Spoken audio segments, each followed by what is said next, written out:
Hi, everybody. Hi, everyone. Welcome back. Thank you so much for joining us today. Kim and Riz. Yes, hello. We're from Vaudreuil, our Apnée Santé Vaudreuil. our live session.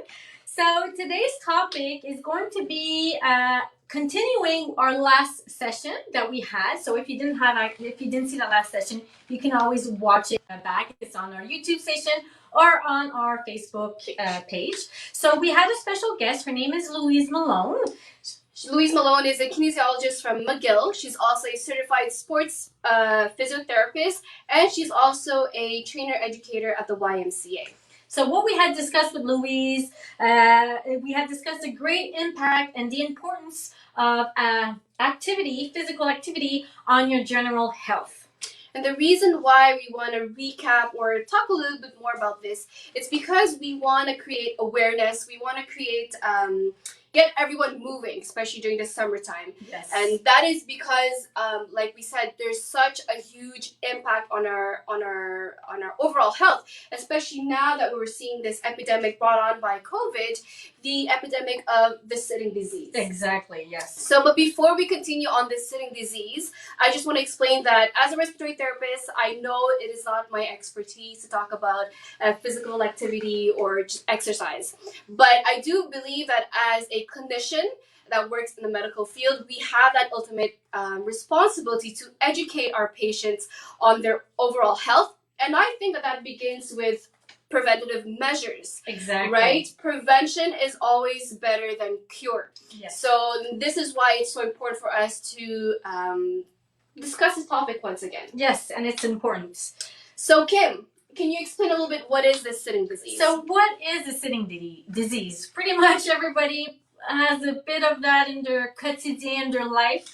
It's a period of sitting for a long time. So, and it can bring some health concerns. So you're sitting at your desk, you're sitting in traffic, you're sitting at your school, you're sitting, most part of the day, you come back home, you're sitting watching Netflix. So all of these sedentary lifestyles can unfortunately bring a negative impact on your health and can bring some chronic disease like obesity, diabetes, high blood pressure, cholesterol, a chance of having a stroke. So all of these diseases are an impact of on your health. Yeah, like being sedentary and staying in a position of sitting most of the day.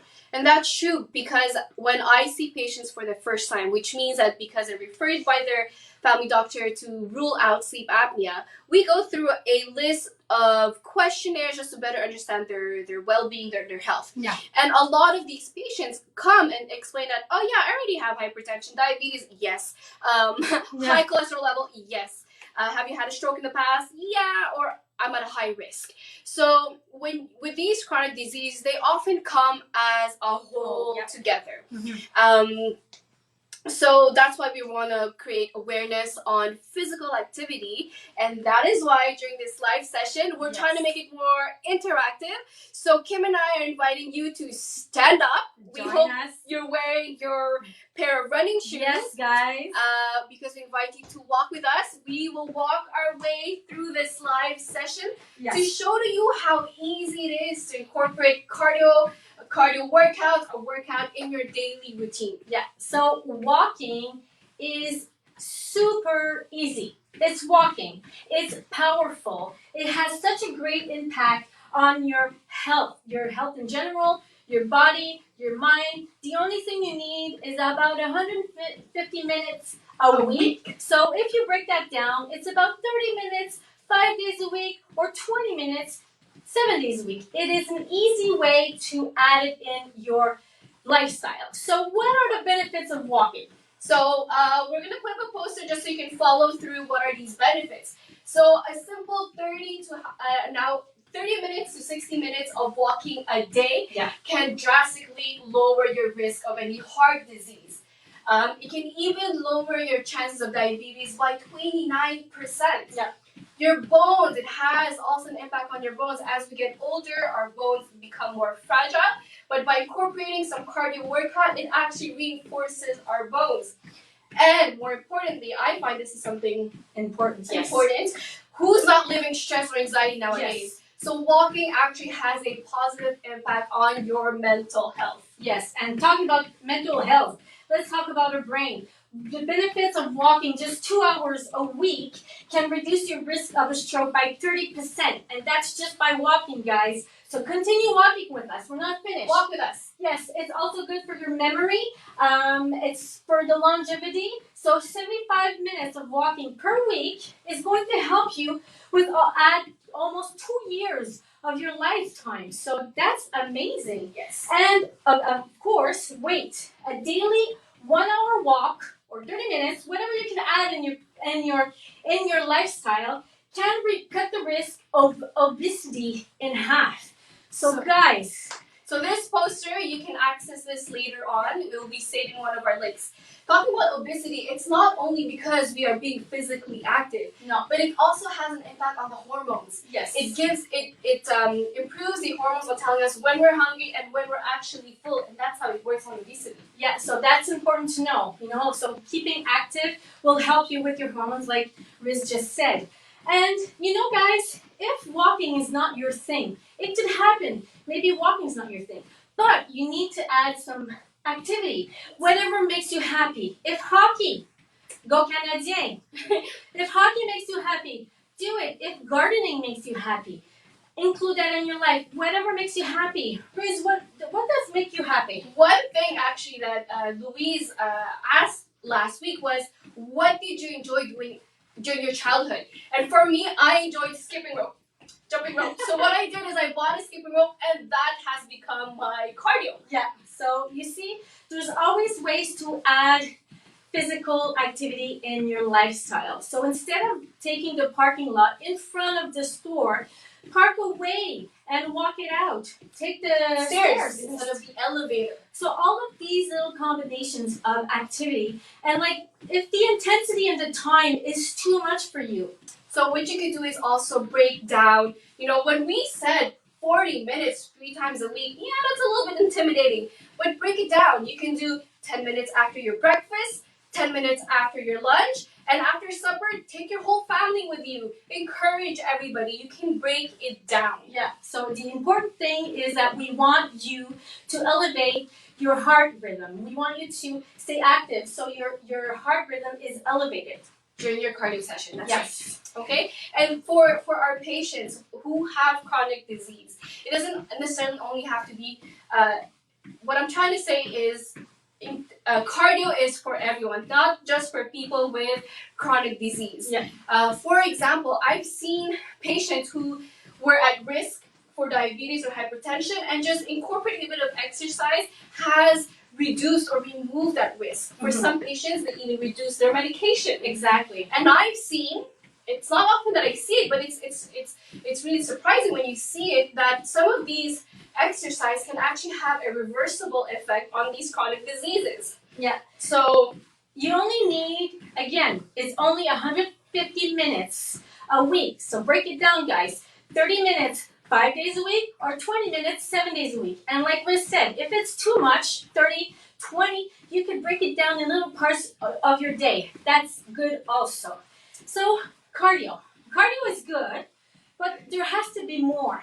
For other types of, it might not be enough. yes, actually I'm feeling it right now. Yeah, me too. I hope you guys are following us. Keep on going, guys. I'm breaking the sweat. I'm actually out of breath a little bit. Yeah, me too, but it's good. But unfortunately, cardio is not enough. Louise Malone explained that incorporating a little bit of strength training is also wise. So strength training is also important. Yeah, But so basically, strength training is using the big muscles in your body, like the muscles of your legs. It's using all those muscles in your body, and that's going to improve your endurance, and it's going to improve your strength. That's what you want when you're going to do strength training. So what happens when you're doing a bit of strength training is that your muscles will use the sugar in your blood as their source of energy. So actually, by doing this, it almost has the same effect as insulin. So Yes. Louise was saying last week that if you have diabetes type 2, strength training should be a priority. Because for some patients, her clients, she's seen a reversible effect on diabetes type 2. That is great information for those people who, I mean, you only need, as she explained, you only need 2 sessions of strength training a week, about 20 minutes each. And on the screen right here, we're going to show you what kind of exercises you can add. If you're just starting, you can add these exercises as strength training. Yes. Louise Malone was kind enough to share these with us. And what's interesting is that these are made for starters. Yeah. So if you've never done strength training before, use this as a guide. It's very simplified. Yeah, and you don't need to have a budget really to do this type of activities because they tell you to use stuff you have in the house. So we're going to give you guys an example of what you could use. So CPAP users, you have your water jugs, use your water jugs. I have a tub of peanut butter right here. So if you're doing squats, you could do squats with your body weight, or you could do a squat with whatever weight you have at home. Yeah. And squatting is just as if you're going to sit down. So you're bringing your butt in the back. So those are good strength workouts for your big muscles. That's what you want to work. There's also for your biceps, you could use your water jug. Or if you have dumbbells or weights, you could use those too. So anything you have in your house, your dog, work out with your dog. Just, like it's you can be creative.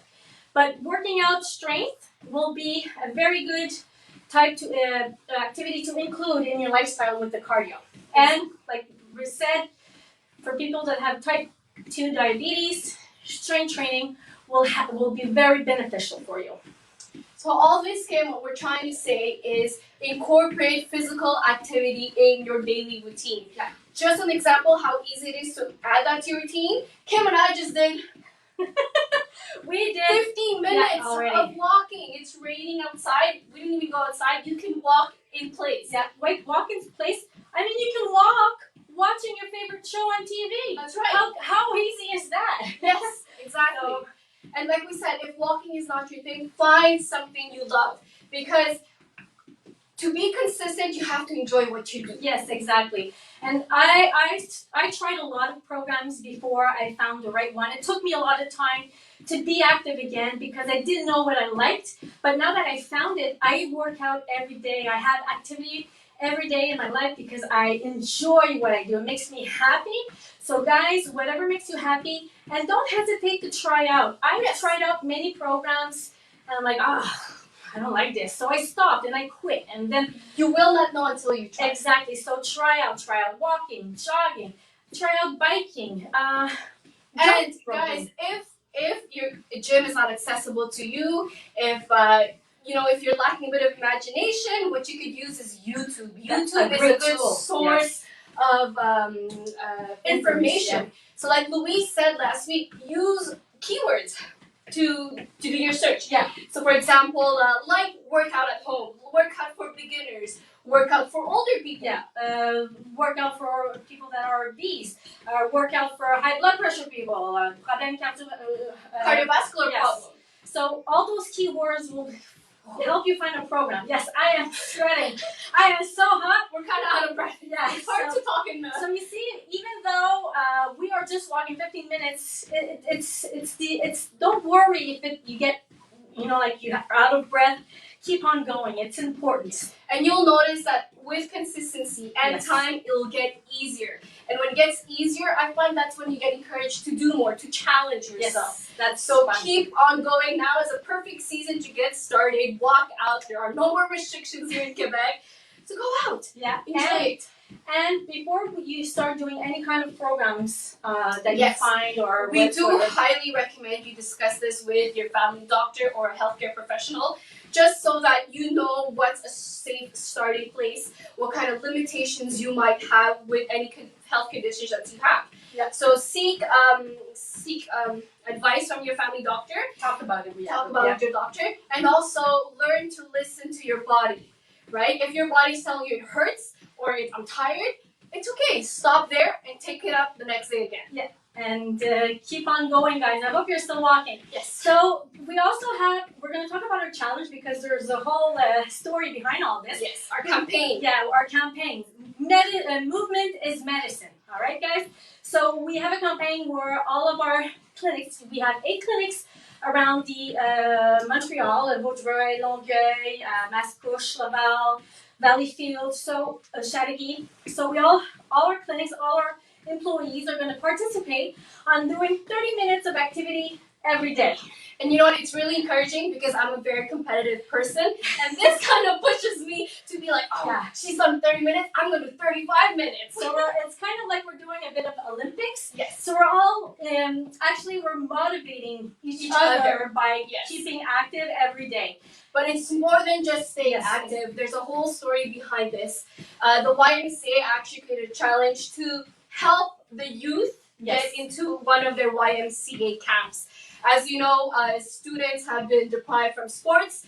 They've been deprived from being in school or just being physically active. A lot of our kids have been stuck at home. Yes, unfortunately. So what we're doing is that we have a campaign, and if you want to donate, you can. The links are added on the Facebook Live. They are on our website.